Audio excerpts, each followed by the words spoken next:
আমার কাছে মনে হচ্ছে একটা ঈদের আনন্দের থেকেও বেশি আনন্দ লাগতেছে ভাই, ভোট দিতে যাইতেছে, আনন্দ লাগতেছে না। 100 টাকার ভাড়া ওই যে 200 টাকা, এটা কেমন হইলো? পর্যাপ্ত পরিমাণ যানবাহন না থাকার কারণে ভোগান্তির শিকার হচ্ছে। খুব ভালো লাগছে। আমার নাম সালাম হোসেন সেলিম, আমার বাড়ি মুন্সিগঞ্জ টঙ্গীবাড়ি থানায়।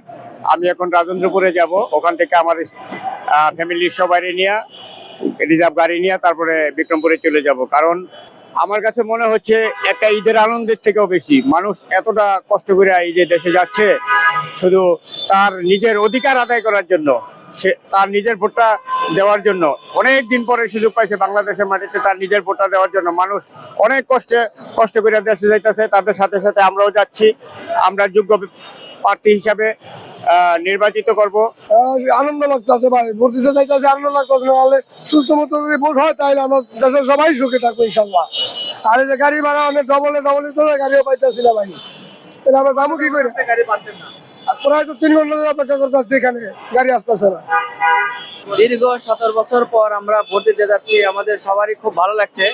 কিন্তু জন দুর্ভোগ দেখতে পাচ্ছি যে আমি দীর্ঘ 2-2.5 ঘন্টা যাবত আমি রাস্তায় দাঁড়ায় আছি, কিন্তু পর্যাপ্ত পরিমাণ যানবাহন না থাকার কারণে ভোগান্তির শিকার হচ্ছে।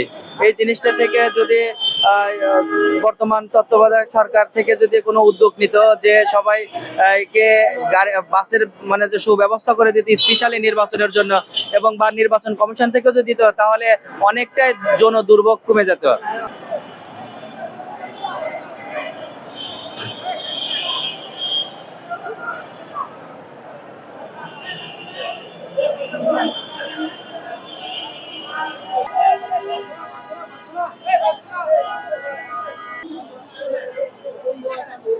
ভোট দিতে যাইতেছি যে এই যে সাদাবাজি তো শুরু হয়ে গেল গা। এই যে 100 টাকার ভাড়া ওই যে 200 টাকা, এটা কেমন হইলো? এই যে কোন গাড়ি না, আবার প্রত্যেক গাড়ি বেশি যাইতেছে। আপনি দেখেন প্রত্যেকটা গাড়ি চাইতেছে 100 টাকার ভাড়া 200 টাকা।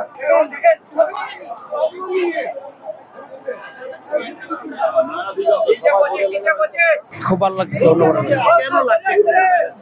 কারণ আগের বার তো ভোট দিতে যাইনি, এখন ভোট দিতে যাইতেছি।